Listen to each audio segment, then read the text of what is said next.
Baik, terima kasih. Ibu akan menyampaikan dulu tentang topik satu ini ya, karena ini sebenarnya topik satu ini adalah mengawali untuk topik-topik selanjutnya. Bagaimana karena sosiologi ilmu tentang masyarakat, jadi memang kita harus melihat gambaran makro dulu masyarakat dan dibaca secara sosiologis begitu. Lanjut Kak Nisa. Slideshow kali ya Kak Nisa. Oh, baiklah. Sebentar Bu, sebentar. Iya, silakan.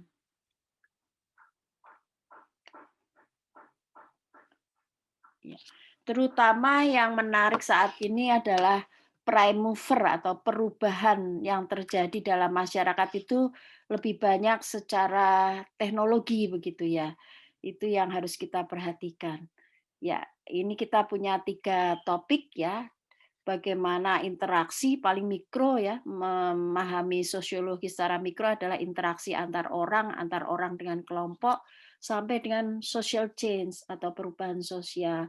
Dan hari-hari ini adalah hari-hari bagaimana perubahan dalam masyarakat itu prime mover peubah utamanya terutama karena teknologi yang berkembang luar biasa. Kita kemudian belajar konsep-konsep inti dan bagaimana itu kemudian penerapannya dalam sosiologi begitu ya.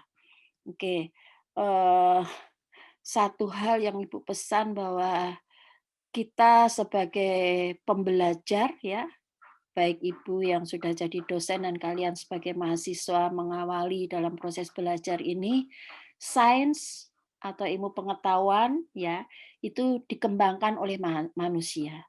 Tujuan utamanya sains pengetahuan itu adalah untuk kemaslahatan manusia, untuk membangun bagaimana kita sebagai manusia berhubungan dengan orang-orang lain sampai membangun masyarakat, dan di dalam membangun masyarakat ini kita tetap harus menjaga lingkungan. Jadi kata kuncinya sains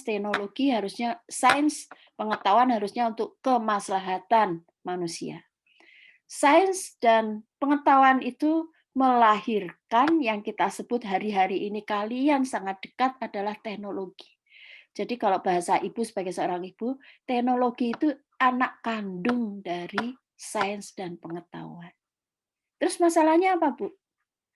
The problem is ketika kita bilang teknologi itu sebenarnya untuk kemaslahatan, ternyata hari-hari ini bisa jadi terbalik.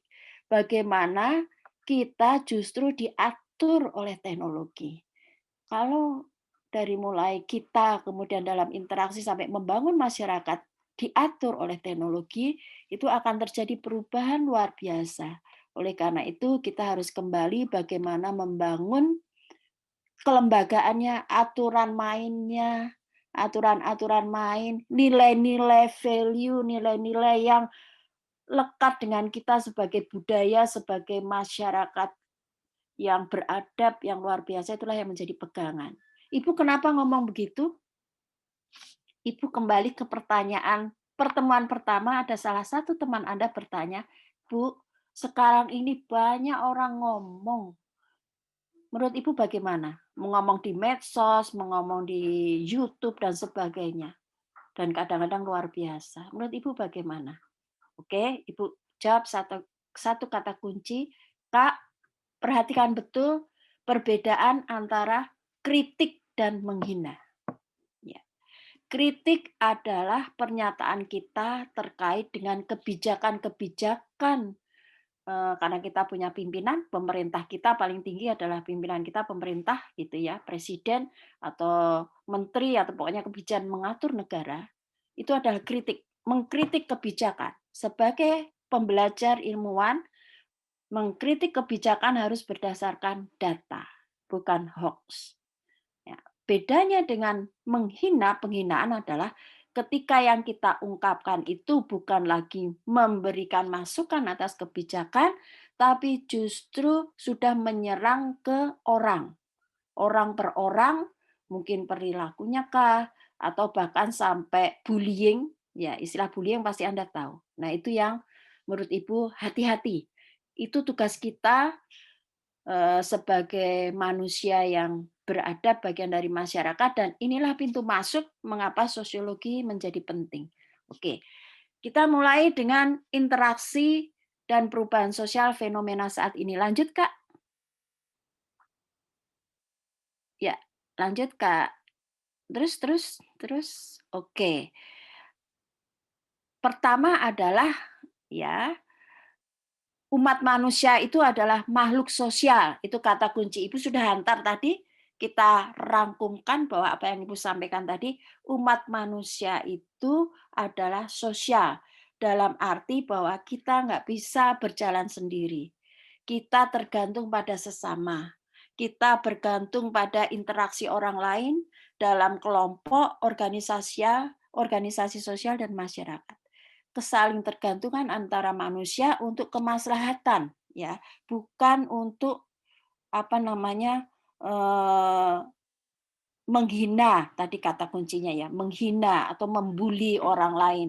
Karena kritik boleh berdasar data, tetapi membuli, kebebasan pendapat boleh, tetapi membuli, menghina itu sudah di luar value, nilai-nilai tertinggi kita sebagai manusia. Lanjut? Ya, lanjut, Kak.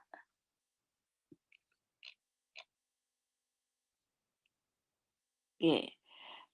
Perkembangan teknologi yang Ibu bilang, teknologi itu adalah anak kandung sains, pengetahuan. Itu harusnya membawa kemaslahatan. Tetapi teknologi sebagai anak kandung hari-hari ini sepertinya justru yang mengatur kita. Maka hati-hatilah kalian semua yang menurut Ibu kalian lebih muda, lebih maju, dan kalian yang lebih akrab dengan IT. Positifnya komunikasi tanpa batas, termasuk bagaimana arena-arena untuk bersilaturahim dalam konteks tadi menjalankan agama, dalam konteks silaturahim antar manusianya, ya, bukan manusia dengan Allah, itu bisa masing-masing sendiri. Kemudian itu bisa beralih, kita bisa sholat di rumah, bisa menjalankan agama secara non-Islam juga dari rumah, dalam Zoom meeting misalnya. Ada pertukaran informasi luar biasa dan sampai transaksi bisnis digital marketing. Ya, itu luar biasa hari-hari ini. Apa dampak negatifnya? Digital divide dan inequality ini satu konsep yang Kakak perlu pahami. Kalau menyebut divide berarti ada kelompok yang mampu mengakses, ada kelompok yang tidak mampu mengakses. Artinya ada daerah-daerah yang jaringannya mudah, ya. Mohon maaf, mungkin ada daerah-daerah kota, daerah-daerah pedesaan atau yang agak terpencil yang memang belum bisa mengakses dengan baik digital. Jadi digital divide itu karena kemampuan mengakses yang berbeda. Tetapi kalau sudah sampai inequality adalah ketika kita menyatakan ada ketimpangan, kesenjangan sosial ekonomi akibat akses terhadap teknologi digital. Ada satu kelompok yang aksesnya luar biasa, menyebabkan dia mampu meraih kesempatan ekonomi bisnis dengan digital marketing luar biasa. Ada kelompok yang pengetahuannya meningkat luar biasa. Di sisi lain, ada saudara-saudara kita yang justru kehilangan pekerjaan ketika semua marketing bisnis diganti digital.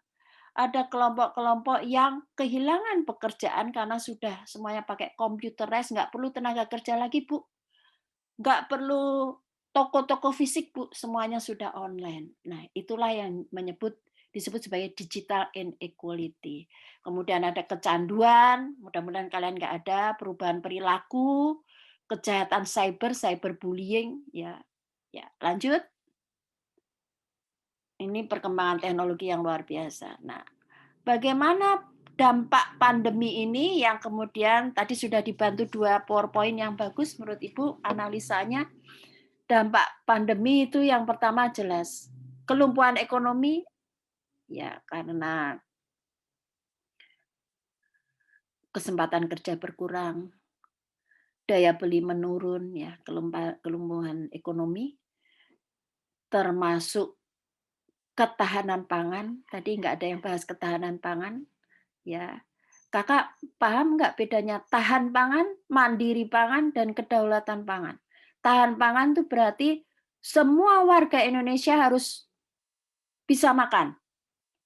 Itulah yang dipikirkan oleh pemerintah, tahan pangan. Nggak peduli bahwa pangannya itu impor. Kalau mandiri pangan berarti bangsa Indonesia bisa memenuhi kebutuhan pangannya sendiri. Itu yang menjadi ancaman, sudah disampaikan oleh WHO, hati-hati pandemi ini akan menurunkan ketahanan pangan luar biasa. Kalau berdaulat apa, Bu? Berdaulat pangan adalah kita mampu memutuskan di dalam mengelola pangan bangsa kita. Itu masih jauh. Oke, ada eksklusi sosial dan konflik. Kira-kira konflik antar siapa, Bu? Konflik antara yang punya pekerjaan, tidak punya pekerjaan. Konflik antara yang tadinya punya lahan, lahannya tergusur untuk arena-arena lain. Konflik antara orang tua dan guru bisa terjadi kali ya, ketika proses pembelajaran dianggap tidak berpihak pada pembelajar. Kemudian muncullah masyarakat-masyarakat yang mungkin makin banyak kelompok-kelompok lapisan bawah karena terjadi PHK, pengangguran, sebagainya, jadi kemiskinan bertambah, jadi makin timpang. Ada semakin banyak yang lapisan bawah, lapisan menengah terbatas, lapisan kaya semakin berkurang misalnya. Terakhir adalah bagaimana tokoh masyarakat, keluarga mampu meminimalisir dampak negatif pandemi. Itulah harapannya. Jadi belajar sosiologi adalah termasuk belajar ketika ada kasus apapun, kita berpikir siapa ya yang bisa mengambil peran untuk membantu segera menyelesaikan dampak pandemi. Apakah kekuatan keluarga internal? Menurut Ibu salah satunya ya. Karena klaster pandemi saat ini terbanyak bukan karena kerja kantoran, bukan karena kampus, tetapi klaster keluarga yang mungkin masih lemah pertahanan kekuatannya, masih godaannya jalan-jalan ke publik, jalan-jalan karena bosan di rumah dan sebagainya. Jadi itu bagaimana keluarga, tokoh masyarakat, bahkan sampai tokoh agama sebagainya mampu untuk sama-sama mengurangi dampak negatif dari pandemi. Lanjut, Kak.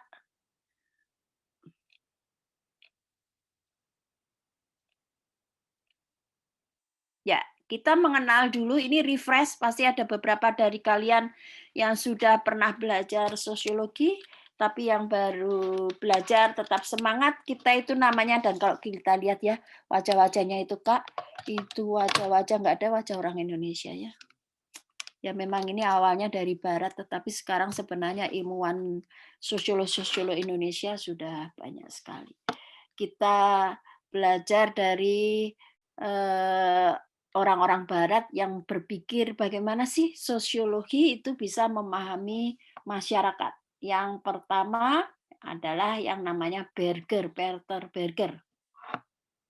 Ya, coba diturunkan Kak. Ini siapa yang pertama?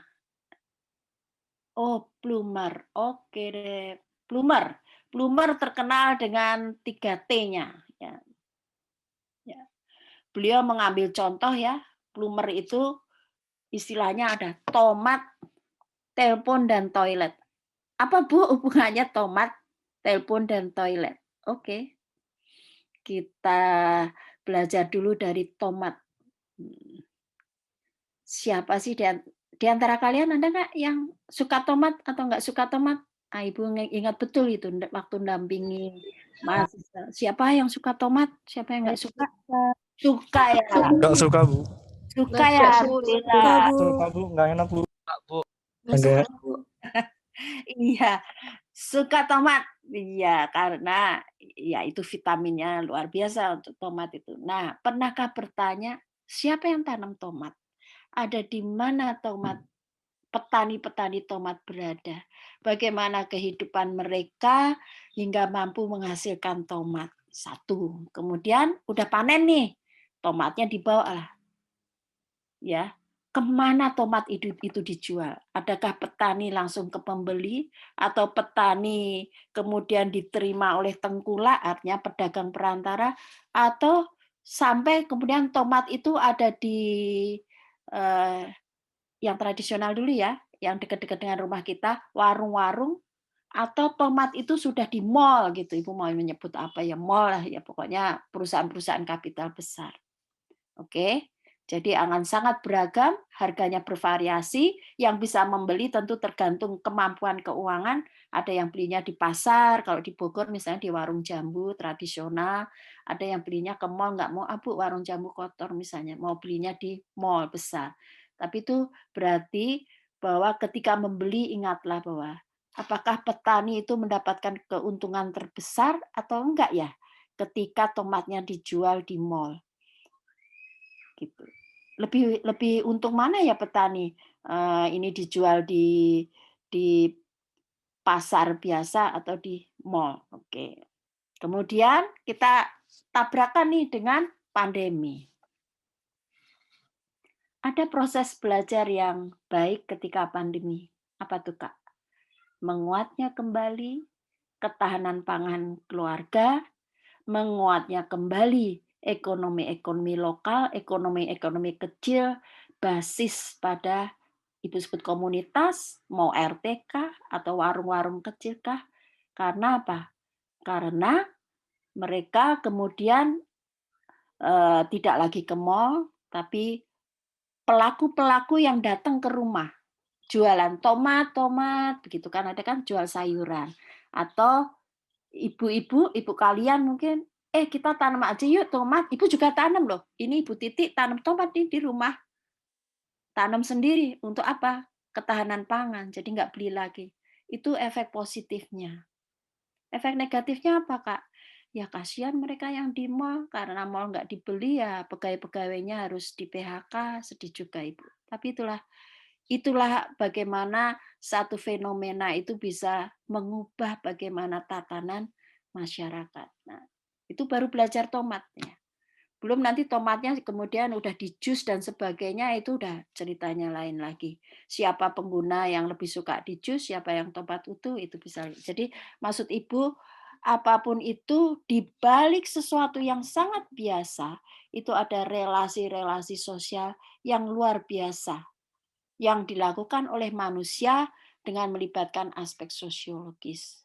Kenapa ya Kak Farhan tadi lebih suka beli tomat di Pak A daripada Pak B? Gimana penjelasan sosiologisnya? Tadi karena Kak siapa ya, Farhan tadi pakai tindakan ya, harus rasional. Oke. Kak A beli Kak Farhan beli di Pak A karena ini Bu, di situ itu lebih murah daripada yang B. Saya mau beli yang murah. Rasional instrumental, memberikan keuntungan. Kalau rasionalitas nilai gimana?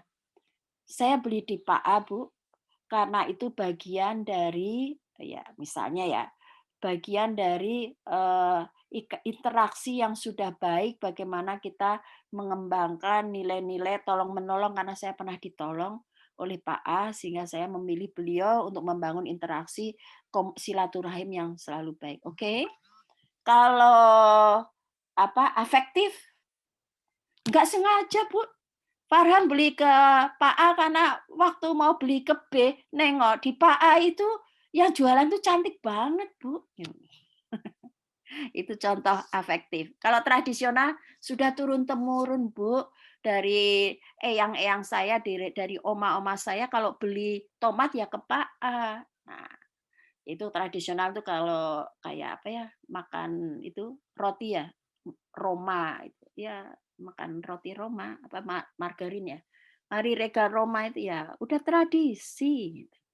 Oke, itu adalah contoh sederhana bagaimana memanfaatkan sosiologi untuk memahami kehidupan apapun itu sederhananya.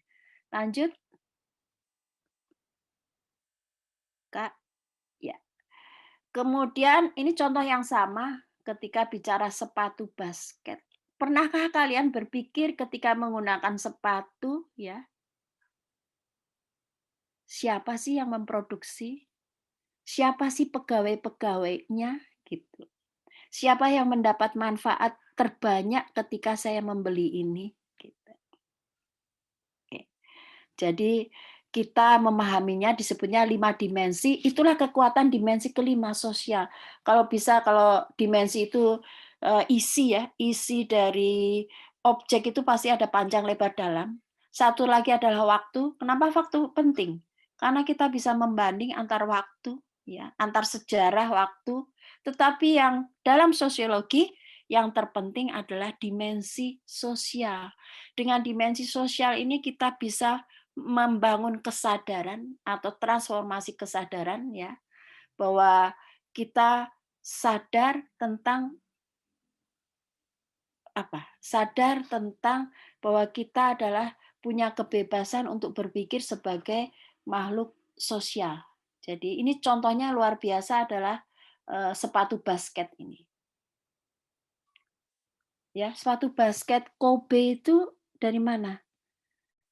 Dari Korea ya? Di mana itu?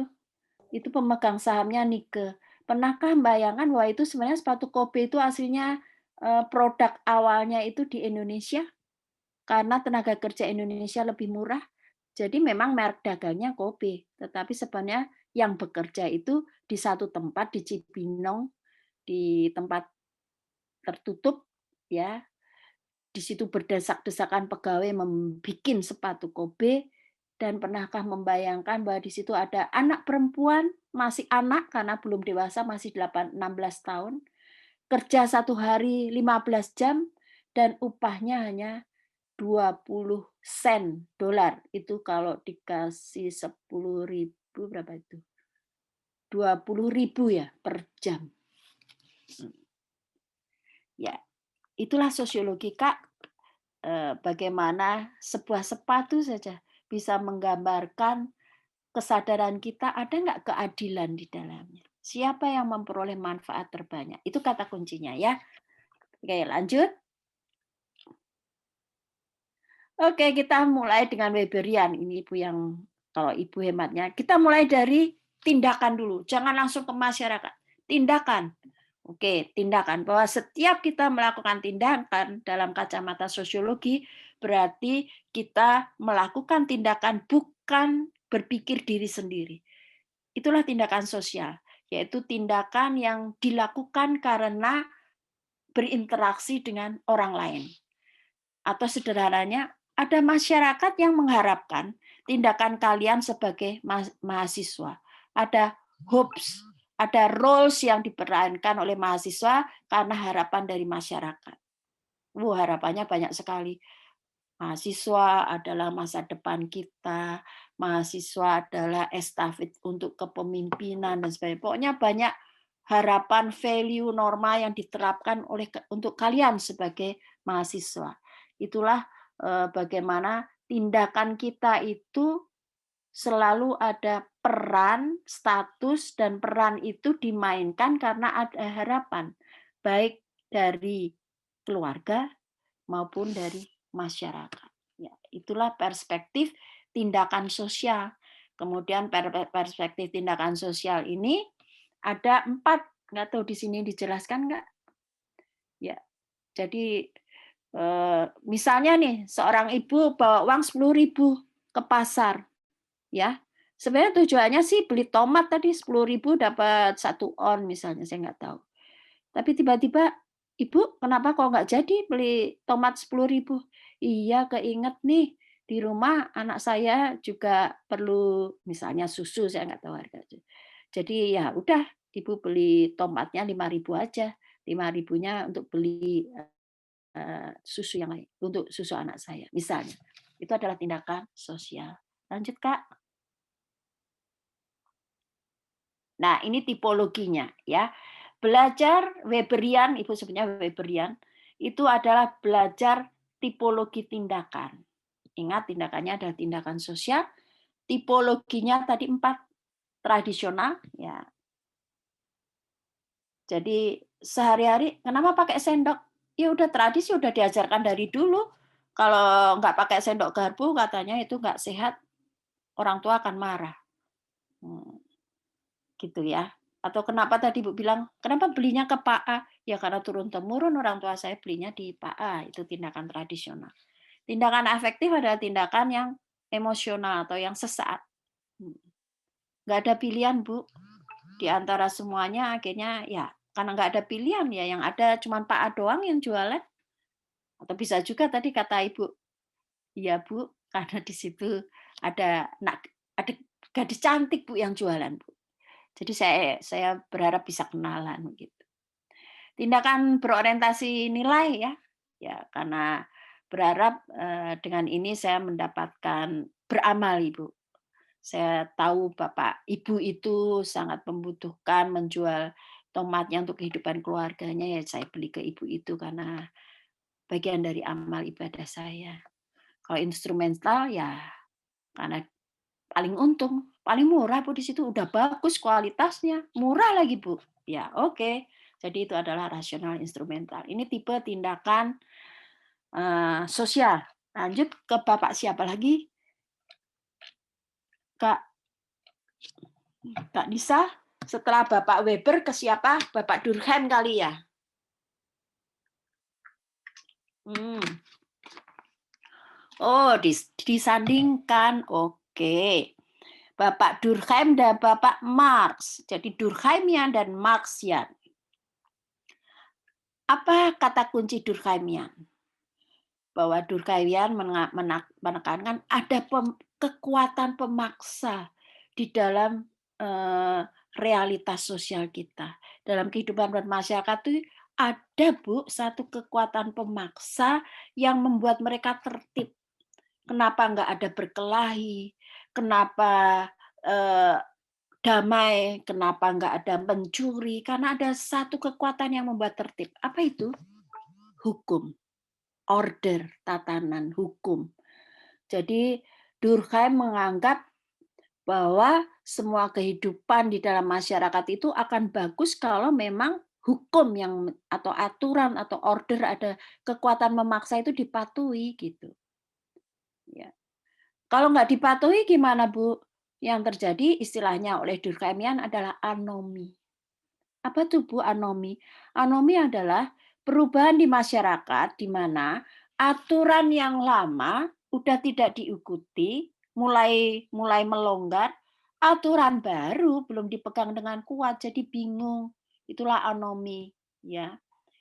Jadi ketika aturan-aturannya itu bergeser, ya, maka ini contoh Durkheim adalah tingkat bunuh diri, ya. Tingkat bunuh diri itu cerita di mana ya Ibu lupa, di Jepang atau di mana tingkat bunuh dirinya tinggi karena memang, ketika seseorang jelas-jelas melanggar aturan yang ada sementara sudah berubah maka dia akan memilih bunuh diri. Contoh bunuh diri apa? Bahwa orang yang paling dihargai adalah orang yang pendidikannya sukses, berhasil. Maka mereka yang gagal merasa akan malu tidak sesuai norma aturan yang ada, maka dia bunuh diri. Itu contoh dari kekuatan pemaksa dari hukum yang ada atau nilai-nilai tertinggi yang ada di masyarakat. Itu Durkheimian. Beda lagi dengan Marxian. Kalau Marxian bukan order atau tatanan hukum tertinggi, tapi kalau Marxian bahwa tatanan itu ditentukan oleh perilaku manusia yang ada pada posisi-posisi kelas. Jadi itu bahasanya nanti kita akan belajar struktur, di mana ada pola-pola hukum, ada kelas atas, kelas menengah, kelas bawah. Nah, Marxian itu melihat pada satu masyarakat industri ya, ada yang kemudian disebut revolusi industri, penemuan industri di Inggris ya, penemuan industri itu membuat orang itu terkutub atau ter berhadapan menjadi dua posisi saja. Pemilik modal ya, yang punya industri dan satu lagi adalah buruh yang hanya punya tenaga kerja. Bagaimana ternyata terjadi eksploitasi, artinya keuntungan dari usaha-usaha industri itu tidak dimanfaatkan untuk mensejahterakan buruhnya, tapi justru untuk membeli teknologi alat-alat baru, mensejahterakan pemilik modalnya.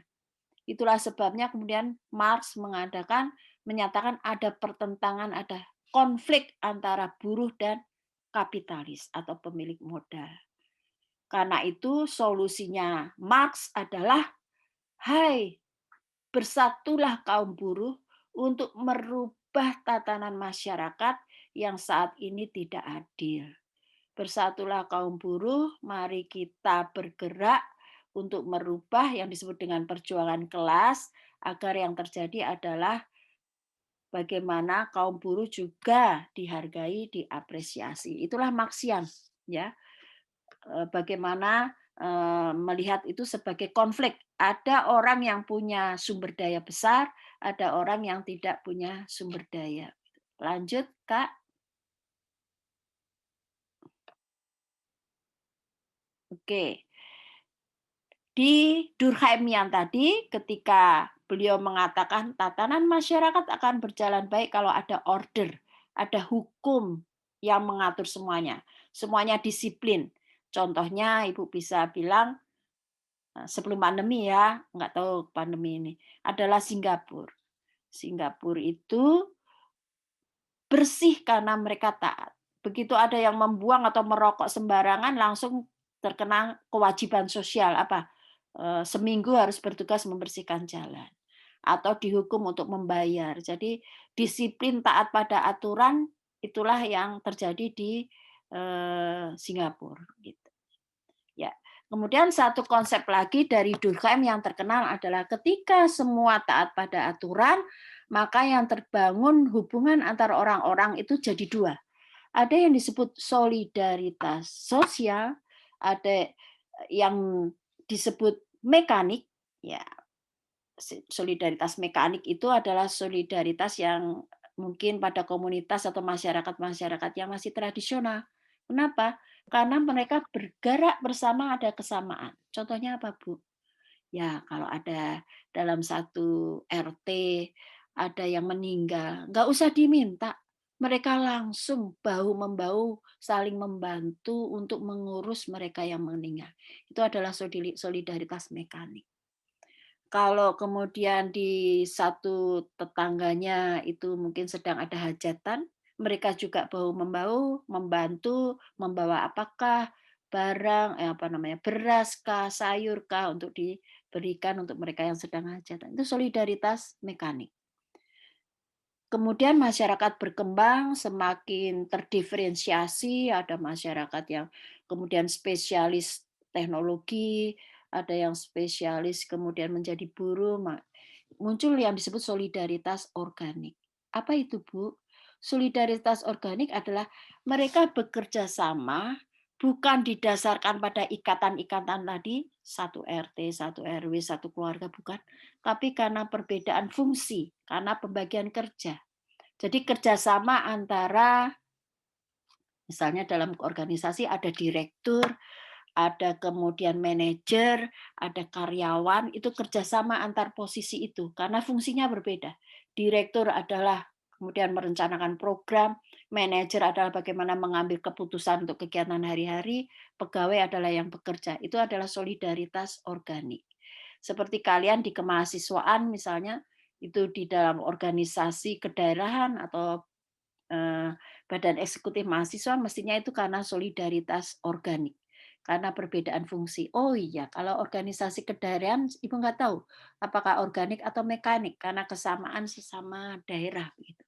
Tetapi kesamaan sesama daerah kalau pekerjaannya berbagi karena fungsinya ya berarti organik. Tapi kalau mereka nggak usah disuruh, kalau sama-sama dari Bogor misalnya ada salah satu kena musibah langsung saling bantu, ya itu solidaritas mekanik. Oke, lanjut Kak. Ya, 6 menit lagi. Oke, sekarang bagaimana prakteknya konsep-konsep tersebut dalam penerapan sosiologi. Ternyata yang disebut bapak-bapak itu tadi kemudian membangun pendekatan yang berbeda. Silakan lanjut, Kak. Ya, di metodologi bagaimana cara meneliti masyarakat itu ada yang disebut pendekatan kuantitatif dan pendekatan kualitatif. Pendekatan kuantitatif tadi lekat betul dengan istilahnya fakta sosialnya Bapak Durkheim tadi. Ya. bahwa semua itu ada tataran hukumnya, ada aturannya, jadi semua bergerak harus berdasarkan data. Data yang seperti apa, Ibu? Data-data itu adalah angka yang harus bisa dianalisa secara statistik. Itu kalau kuantitatif. Kalau kualitatif itu turunannya dari Weberian tadi, Bapak tindakan sosial.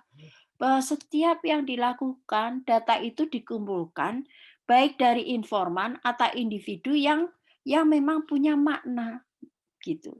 Jadi misalnya makna ya kita mengungkap apa sih makna ke masjid oleh si Bapak A dengan si Bapak B misalnya. Kalau ke Bapak A ya karena saya selama ini belajar bahwa berdoa itu tadi ada yang aliran konservatif ya. Ya saya selama ini menganggap berdoa itu harus di masjid begitu. Tapi ada juga yang bermaknai bahwa ya saya ke masjid karena ingin silaturahmi, bertemu dengan teman-teman sesama anak muda, mau mau melakukan kegiatan gitu. Jadi tempat arena untuk berkumpul.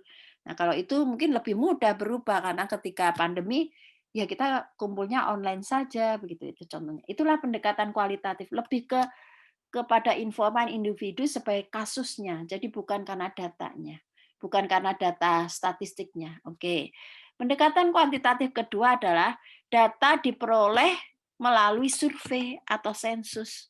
Survei atau sensus itu berarti jumlah respondennya banyak, menganggap apa yang diomongkan oleh responden 1 sampai 10 itu adalah sama dalam hal memandang sesuatu itu objektif sama.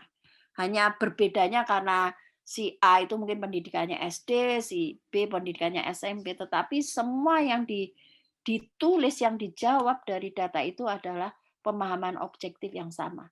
Bahwa pensil ya pensil gitu. Sementara kalau kualitatif itu datanya tidak melalui survei, tapi melalui wawancara mendalam atau yang disebutnya dengan diskusi fokus terarah atau FGD atau observasi. Tujuannya apa? Karena memahami setiap orang dengan setting atau lingkungan budaya yang berbeda pasti akan memahami hal yang berbeda. Kalau saya lagi berposisi sebagai ibu, saya memahami bahwa anak-anak mahasiswa, para mahasiswa ini saat ini sedang jenuh untuk proses online. Misalnya, saya sebagai ibu memahami. Karena selama ini dalam konteks budaya kita lebih sering bersilaturahim itu secara fisik, ada touch itu apa ya, sentuhan hati yang tidak bisa diwujudkan dalam bentuk online. Itu hanya bisa dalam bentuk tatap muka. Begitu misalnya. Itulah wawancara mendalam. Jadi kuantitatif hasilnya adalah ada variabel, indikator, ada korelasi. Kalau kualitatif munculnya adalah catatan harian. Ada interpretasi dari data. Oh, ibu ini ngomong ini berarti si ibu tadi tindakannya, kalau pakai Weberian, tindakannya lebih pada tindakan rasionalitas nilai. Bahwa dalam bertindak itu yang utama adalah nilai-nilai bagaimana kemaslahatan sebagai manusia misalnya. Oke, yang terakhir, kuantitatif itu adalah bersifat deduktif karena sudah ada konsep diturunkan jadi variabel, jadi indikator, itu berarti itu yang harus dipakai. Tapi kalau kualitatif justru sebaliknya, induktif karena apa? Dari bawah, memahami data di lapang, memahami apa yang diucapkan setiap orang itu punya makna yang mendalam dan bisa berbeda-beda. Ibu menyebutnya insider, orang dalam yang tahu betul masalah yang dia rasakan. Itu. Jadi abstraksinya adalah dari hasil lapang. Jadi data tidak selalu dapat ditarik jadi kesimpulan umum karena tidak bisa mewakili populasinya. Tetapi bahwa tipe itu pasti ada. Gitu. Itulah kualitatif. Ya. Oke, udah habis. Masih ada, Kak? Bukan berakhir di sini? Oh, oke. 2 lagi ya mudah-mudahan ya. Bagaimana kaitan sosiologi, praktek sosiologi di dalam pengembangan masyarakat? Ya, karena apa? Bicara sosiologi baru bisa bicara tools, alat analisa. Berharap kalian semua itu bisa action, kreatif, inovatif melakukan sesuatu. Wujudnya apa? Bagaimana ilmu sosiologi Anda dipraktekkan untuk memberdayakan masyarakat. Ibu caranya gimana? Itu Kak. Kalau udah pertama lakukan pemetaan dulu, seperti apa sih kondisi RT saya ini? Berapa orang laki, berapa orang perempuan, berapa anak-anak, berapa yang nganggur, berapa yang bekerja, itu pemetaan. Kemudian dianalisa, oh ternyata di satu RT itu terbanyak adalah ibu-ibu, bapaknya pada pergi semua. Ternyata ibu-ibu itu sebagian besar adalah kerja di rumah. Ibu nggak bilang pengangguran loh. Ibu rumah tangga itu bekerja loh Kak. Semua harus memahami meskipun tidak mendapatkan nafkah langsung, tapi konsep kerja bagi ibu adalah orang yang mengeluarkan energi. Ibu itu bekerja dari bangun tidur sampai tidurnya kalian semua. Itu adalah bekerja walaupun tidak memperoleh uang secara langsung. Oke, ternyata ibu. Kemudian ketika pandemi ancaman pangan itu meninggi, gimana caranya? Ibu-ibu ini berlatihlah bagaimana bertanam di lahan yang terbatas untuk memenuhi kebutuhan keluarganya. Itulah pemberdayaan. Empowering adalah membuka struktur yang menghambat, yang tidak adil menjadi adil. Ibu-ibu juga harus diberi kesempatan untuk membangun ketahanan pangan dengan diberikan pengetahuan teknologi baru, bagaimana bercocok tanam, hidroponik misalnya. Itulah pemberdayaan masyarakat. Nanti duitnya dari mana, Bu? Oh, pemerintah banyak itu dana desa. Atau CSR. Apa, Bu? CSR, Community Social Responsibility. Tanggung jawab sosial perusahaan itu ada peraturannya. BUMN duitnya nggak boleh untuk BUMN sendiri. Perusahaan swasta duitnya nggak boleh untuk swasta sendiri. Harus ada di sebagian disisihkan untuk membangun masyarakat sekitar yang ada di perusahaan tersebut. Oke. Ya Kak, pesan Ibu, sosiologi tidak berhenti sebagai ilmu. Sosiologi adalah untuk kemaslahatan, dimanfaatkan untuk memberdayakan atau mengembangkan masyarakat. Ini lagi Kak, ada satu lagi? Habis? Oke deh. Tapi untuk penyemangat, kita punya sosok-sosok yang bagaimana mempraktekkan pengembangan masyarakat dan kemudian trademark-nya bukan entrepreneurship. Kalau kewirausahaan itu jelas orientasinya bisnis semata. Tapi socio-entrepreneurship atau kewirausahaan sosial adalah mereka-mereka yang kreatif, inovatif, melihat masalah sebagai potensi peluang untuk membangun bangsa. Masalah sampah, masalah tenaga kerja diubah menjadi kesempatan untuk mereka bergerak. Contohnya di sini ada Gamal Albin Said. Silakan baca di situ. Ibu nyebut satu saja ini, Gamal Albin Said. Dokter yang kemudian membangun klinik asuransi sampah. Oke. Itu yang bisa Ibu sampaikan. Mari kita buka diskusi.